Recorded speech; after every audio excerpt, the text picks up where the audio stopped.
आज तारीख है 10 दिसंबर 2023 और आज के लेक्चर का जो शीर्षक है वो होगा Hitesh Shakya on Osho part 2 and more specifically Osho did not join politics not my mistake. मतलब आचार्य रजनीश जी ने राजनीतिक सुधार में कुछ काम नहीं किया तो इसमें हमारी कोई गलती नहीं है। तो सबसे पहले आपको जो फैक्ट्स है वो पता होने चाहिए। आचार्य रजनीश ने जो भी कहा है, जो भी किया है, वो सब कुछ प्रशंसनीय है, बट वो काफ़ी inferior है। मतलब in front of all those things that which are there in the teachings of superiority in form of theory and in form of action and demonstration, उसके सामने everything that Acharya Rajneesh has done or said is relatively inferior, but वो अपने आप में भी काफ़ी प्रशंसनीय है। तो जो पॉलिटिक्स है उसके बारे में आचार्य रजनीश ने ऐसे स्टेटमेंट्स दिए हैं कि उनके जो स्टूडेंट हैं उन्होंने ये सीखा कि पॉलिटिक्स से दूर रहना चाहिए। उल्लू बताया प्रधानमंत्री को, उल्लू और गधे से तुलना किए उन लोगों की जो कि राजनीति में मतलब नेता वगैरह जो होते, लीडर होते, जो रूलर होते हैं। ठीक है, पहली बात तो ये। दूसरी बात ये कि आचार्य रजनीश का लॉजिक जो भी था बहुत अच्छा था। Having red thousands of books and being a rational person, आचार्य रजनीश का जो भी लॉजिक था वो बहुत अच्छा था। बट ऐसे व्यक्ति के सामने, जिस व्यक्ति ने 11th क्लास का मैथमेटिक्स का पर्चा पास किया हुआ, person who has studied differentiation, integration, binomial theorem, arithmetic progressions, geometric progressions, harmonic progressions, permutation combinations, probability,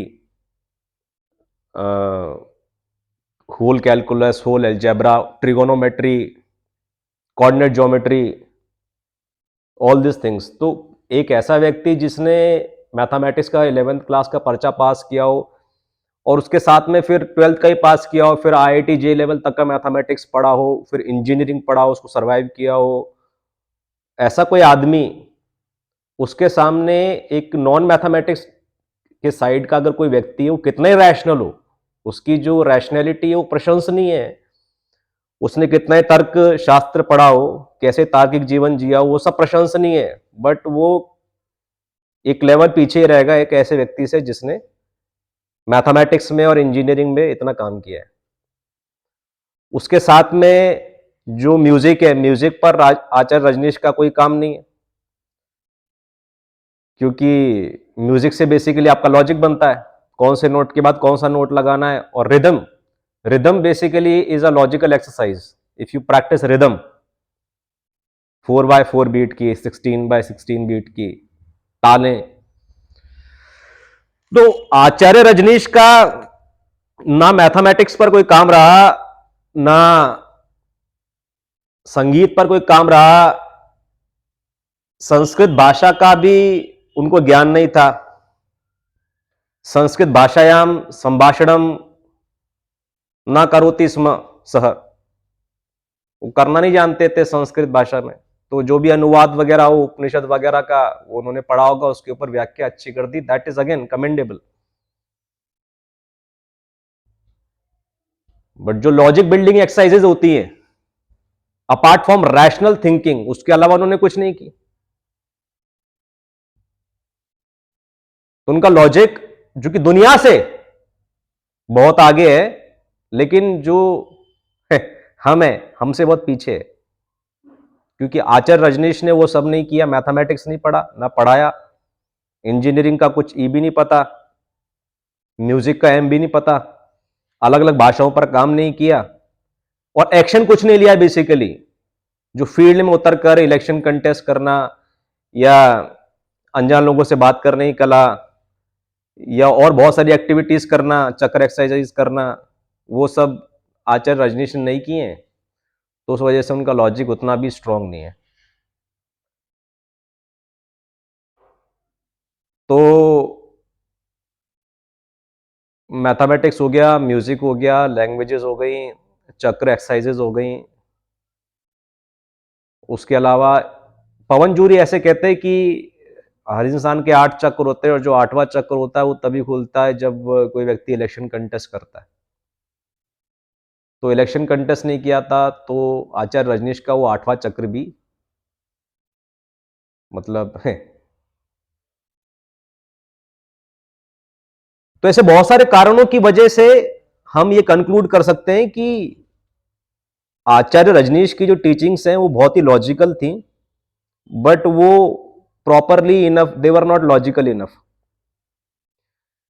क्योंकि आप कितना ही मजाक उड़ा रहे राजनीति का, पॉलिटिक्स का, आप उस पर कितने ही मीम बना लें, उस पर आप कटाक्ष कर दें, उस पर आप कार्टून बना लें, व्यंग बना लें, उस पर आप कुछ भी आप व्याख्यान देते रहे बैठे बैठे, बाहर बैठे बैठे,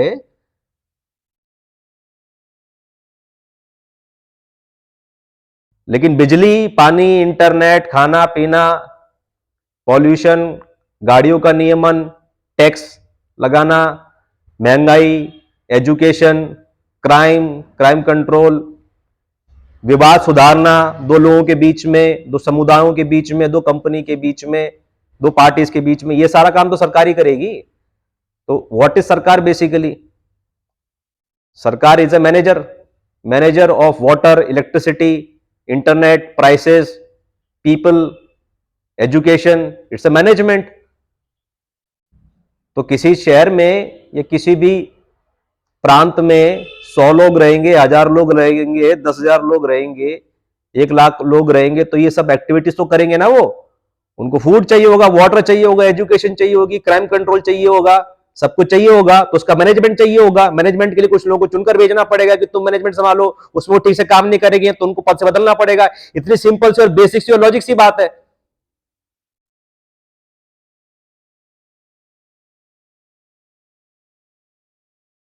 अब इसमें ये डेमोक्रेसी क्या होता है, इसमें ये रिपब्लिकन क्या होता है, इसमें ये पॉलिटिक्स क्या होता है, पॉलिटिक्स अच्छी है और गंदी, और युवाओं को आना चाहिए, युवाओं को नहीं जाना चाहिए, ये पॉलिटिकल जो लीडर होते हैं वो उल्लू होते हैं, गधे होते हैं। What is this nonsense? This is height of stupidity spited by Acharya Rajneesh.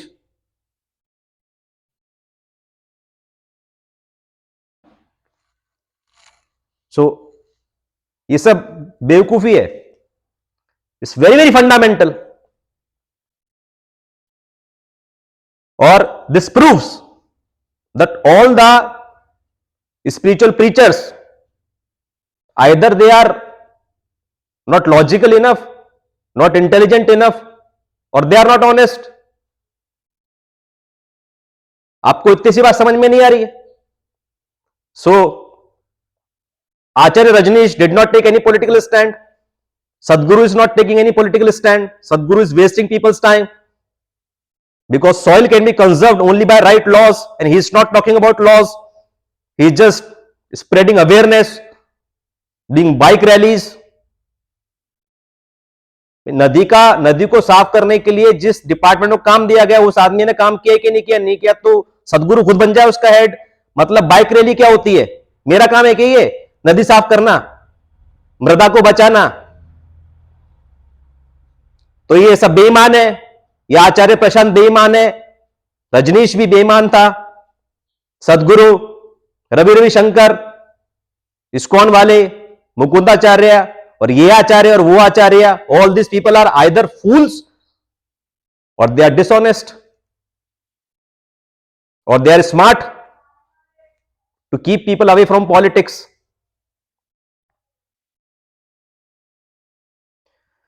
तो हम ये बताना चाह रहे हैं कि ये जो सभी आचार्य हुए हैं या फिर हैं, इन सबसे ज्यादा श्रेष्ठ हम है, क्योंकि हमने समझा दिया, बहुत ही लॉजिकल सी बात है। और दूसरी बात यह कि हम खुद इलेक्शन कंटेस्ट कर रहे हैं। Lok Sabha election 2024 is going to be my 4th election that I am contesting, and I am talking about jury court and right to recall. वो सभी बात नहीं कर रहे हैं। आपको डिस्क्रिप्शन में एक लिंक मिलेगा जिसमें पवन जूरी ने ये बात लिखी है साफ साफ कि जो सभी स्पिरिचुअल प्रीचर्स होते हैं वो पॉलिटिक्स से दूर हटते हैं, क्योंकि उनको सबको अपना सामान बेचना होता है। यदि वो पॉलिटिकल स्टैंड लेंगे तो उनमें जो उनके जो स्टूडेंट्स हैं उनमें विभाजन आ जाएगा, तो इससे वो बचते हैं।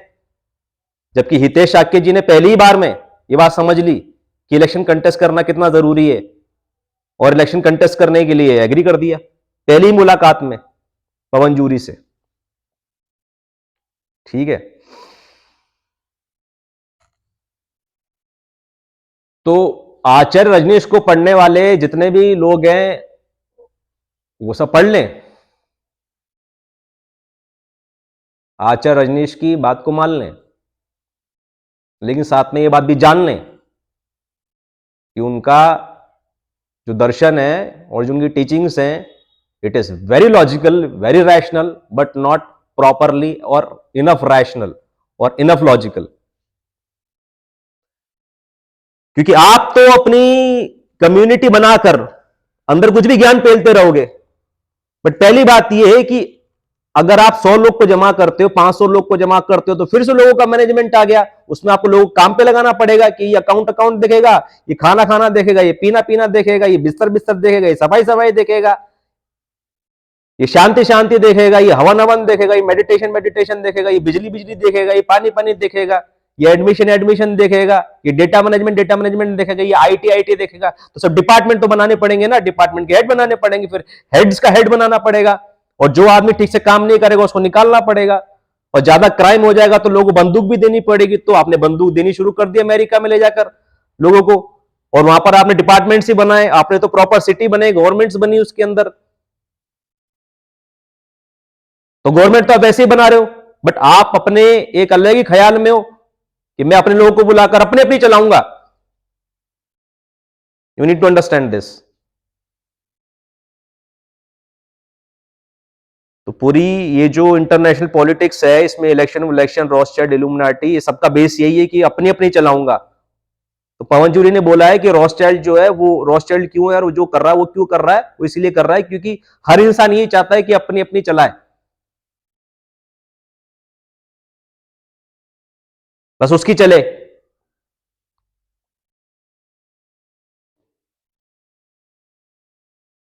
तो आचार्य रजनीश बोला मैं अपनी अपनी चलाऊंगा। हाँ, तो चलाओ अपने अपने, लेकिन अपने अपने चलाने के लिए आपके पास हथियार होना चाहिए। तो जिसके पास ज्यादा बड़ा हथियार है वो है भारत सरकार। तो भारत सरकार ने उसको बोला कि तू अपनी अपनी नहीं चला सकता, तो उसको यहां से भगा दिया।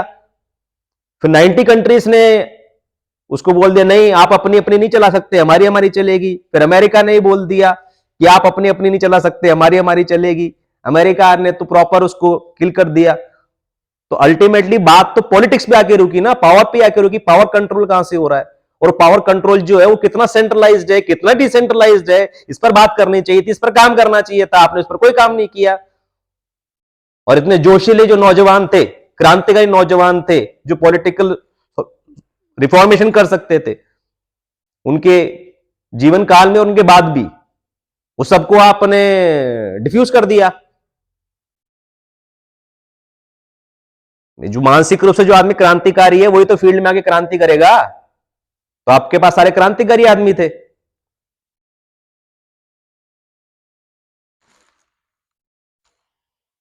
क्या समझे, क्या समझे ऋषि कुमार जी? समझ रहा हूं। हाँ, तो ये पॉइंट हमने दे दिया कि आचार्य रजनीश महान थे, बट बहुत ज्यादा महान नहीं थे, क्योंकि उनके पास गणित का ज्ञान नहीं था, उनके पास म्यूजिक का ज्ञान नहीं था, उन्होंने भाषाओं पे काम नहीं किया, उन्होंने फील्ड में उतर के काम नहीं किया, उन्होंने इलेक्शन कंटेस्ट नहीं किया। ठीक है, सेल्स का काम नहीं किया, डिजिटल मार्केटिंग का काम नहीं किया, वीडियो एडिटिंग का काम नहीं किया। उनके जमाने में नहीं था तो ठीक है, बट जो है वो है। अगर तुलना करेंगे तो पूरी करेंगे। तो सेल्स पर काम नहीं किया, मैथमेटिक्स पर काम नहीं किया, म्यूजिक पर काम नहीं किया, पॉलिटिक्स पर काम नहीं किया, लैंग्वेजेस पर काम नहीं किया। ठीक है, राइट टू रिकॉल पर काम नहीं किया। अच्छा, हाँ, मतलब आचार्य रजनीश ने इतनी किताबें पढ़ी हैं तो पढ़ाया इनफ होगा, बट इतना पढ़ा है तो उसमें कम्युनिज्म वगैरह पढ़ा हो, तो कम्युनिज्म जो पढ़ता है फिर उसका दिमाग फिर थोड़ा सैचुरेटेड हो जाता है। बट ऐसा नहीं है कि रॉथस्चाइल्ड और रॉकफेलर के बारे में आचार्य रजनीश जानते नहीं थे। आचार्य रजनीश बिल्कुल जानते थे। बहुत ढूंढने पर वो क्लिप मुझे मिली है कि नहीं मिली, वो भी मुझे ढूंढना पड़ेगा। एक बार हमने अभियान चलाया था उस क्लिप को ढूंढने का, जिसमें आचार्य रजनीश ने रॉथस्चाइल्ड का जिक्र किया था। वो वाक्य कुछ ऐसा था कि अमेरिका का सबसे बड़ा उद्योगपति है रॉथस्चाइल्ड, उसमें के घर में कुछ कुछ हो रहा था, तो उसके बारे में किस्सा सुना रहा था आचार्य रजनीश। ठीक है, तो ये इनपुट भी हमने दे दिया कि आचार्य रजनीश की कमी क्या क्या थी। आचार्य रजनीश का वक्तव्य क्या था पॉलिटिक्स पर, और कैसे उन्होंने लोगों को डिफ्यूज किया, और रॉथस्चाइल्ड के बारे में भी वो जानते थे, जूरी के बारे में तो जानते ही होंगे। अच्छा, इसमें एक और बात मैं आपको ऐड करना चाहता हूं, जो कि मतलब इट प्रूव्स कि मैं तो सीखता ही हूं डेली बेसिस पर। मतलब ऐसे काफी लोगों का मानना होगा कि मैं I am not open minded person, I do not learn from anyone, but I learn from people every day and situations every day and through my own thinking every day. तो इसी दौरान क्या है कि पिछले 2 साल पहले पवन जूरी से बात हो रही थी, तो पवन जूरी को मैं समझा रहा था कि सभी लोग राजीव दीक्षित जैसे हो जाएं, और सभी लोग रजनीश जैसे हो जाएं, सब लोग हमारे जैसे हो जाएं। तो हो रहे क्यों नहीं है? वो बेईमान है, मक्कार है, हरामखोर है। हमने शिक्षाएं दे रखी हैं, हमने अपनी कम्युनिटी बना रखी है, यहाँ पर आओ, हमसे शिक्षा लो और हमारे जैसे हो जाओ, और दुनिया सुधर जाएगी, और दुनिया आदर्श बन जाएगी। तो आदर्श दुनिया बनाओ, ये क्या कानून कानून की बात करते रहते हो? तो पवन जूरी ने बस एक ही बार समझाया और एक ही बार में हम समझ गए। मतलब इतने जीवन भर की हम अपनी जो ये धारणा है उसको हमने बदल दिया। जीवन बचपन से तो हम बचपन से I was rightest man, righteousness practicing man, कि कचरा कचरा नहीं फैलाना सड़क पर, ज़्यादा शोर नहीं बचाना है, साफ सफाई से रहना है, कम बात करनी है, अच्छा खाना खाना है, सात्विक खाना खाना है, ज्ञान लेना है, किताबें पढ़नी है। तो ऐसे राइटियसनेस प्रैक्टिस पर्सन है बॉस। तो बचपन से मेरी यही धारणा थी कि भाई मैं राइटियस हूँ, और बहुत मुट्ठी भर लोग हैं जो राइटियसनेस का प्रैक्टिस करते, बाकी सब लोग गंदे, बुरे, नीचे, हरामखोर हैं, मक्कार हैं, गुलाम हैं, ऐसे हैं वैसे। तो बचपन से मैं तो ये मानते हुए आ रहा हूँ कि मैं सही हूँ, और कुछ कुछ लोग हैं जो मेरे सही हैं। लेकिन दुनिया में सब लोग जब हमारे जैसे, उनके जैसे हो जाएंगे ना, जो अच्छे लोग हैं उनके जैसे, तो दुनिया आदर्श दुनिया बन जाएगी। तो आदर्श दुनिया बनाने की हमें कोशिश करनी चाहिए। मतलब हमको सबको अच्छा बनना चाहिए, हम सबको हितेश शाक्य, रजनीश जैसे और राजीव दीक्षित जैसे बनना चाहिए। इस धारणा को हम लेकर आ रहे थे 35 साल तक। पर 2 साल पहले पवन जूरी ने बोला कि ये ऐसा होता नहीं है। मतलब ये ख्याल तो अच्छा है, बट ऐसा हुआ तो नहीं ना कभी, पता नहीं कब होगा, हो सकता है कि ये ना होने वाली चीज हो। लेकिन जो नागरिक हैं, जिसको आप बोल रहे हो कि अवेकेंड नहीं है, जिनकी चेतना मरी हुई है आपके हिसाब से, जो कि गुलाम है, वो लॉ तो फॉलो करते ही है ना। ऐसे तो नहीं, कोई कोई सड़क पे आप देख रहे हैं कोई भी किसी को ठोक रहा है, कोई भी किसी का माल लूट रहा है, कोई भी किसी घर में घुस जा रहा है, कोई भी किसी को मार रहा है, कोई भी छीना झपटी कर रहा है, कोई भी कहीं पर ही पेशाब कर रहा है, कोई भी कहीं पर ही सो जा रहा है, कोई भी कभी शराब पी रहा है। ऐसा तो नहीं है ना। मतलब वो सब लोग ऐसा क्यों नहीं कर रहे हैं, इस बात को समझना बहुत जरूरी है। जो भी आपको अच्छे लोग दिख रहे हैं अपने आसपास, सो कॉल्ड अच्छे, वो अच्छे हैं, बहुत ईमानदार हैं, ऑथेंटिक लोग हैं, जागरूक लोग हैं, उनकी चेतना बहुत विकसित है। इस वजह से थोड़ी ना वो ऐसे हैं, वो इस वजह से इसलिए क्योंकि कानून बने हुए हैं।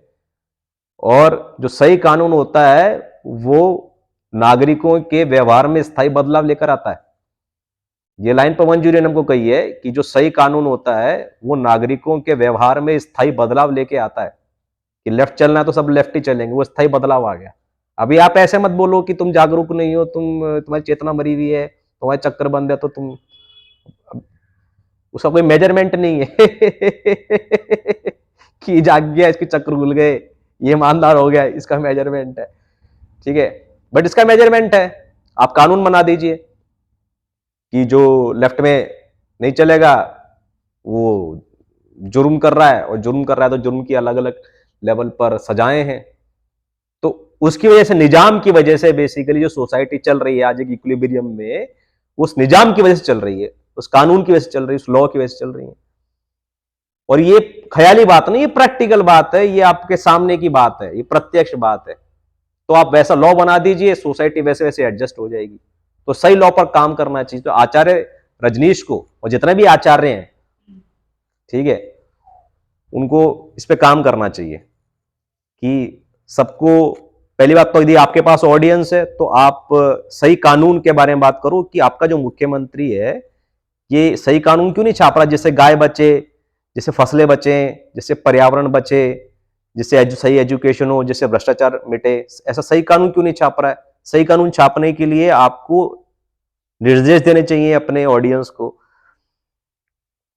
और आपके ऑडियंस में लोगों को प्रेरित करना चाहिए इलेक्शन कंटेस्ट करके उन कानूनों की मांग को आगे बढ़ाने के लिए। तो वो अगर किसी गुरु ने नहीं किया तो I am sorry, but that guru is not worth being guru, that guru is not worth being there, मतलब वो मिट जाए ऐसा आदमी जिसने इनकम्प्लीट शिक्षाएं दी हैं, तो बेहतर ही होगा।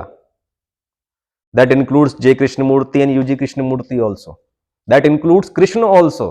कृष्ण ने भी पूरी गीता में ऐसी कोई बात नहीं करी है कि राजा को प्रजा के अधीन होना चाहिए, नहीं तो वो राष्ट्र को लूट लेगा और राष्ट्र का विनाश होगा। तो ये कृष्ण जी ने भी नहीं करी है। हाँ, कृष्ण जी बहुत अथर्ववेद भी पढ़ा होगा उन्होंने, और उसमें उन्होंने कहीं और कही होगी इस बात को। तो ये सारे इनपुट्स हमें देने थे, ओशो के बारे में दे दिए हमने, और उसकी सरकार दे दिया, मैनेजमेंट,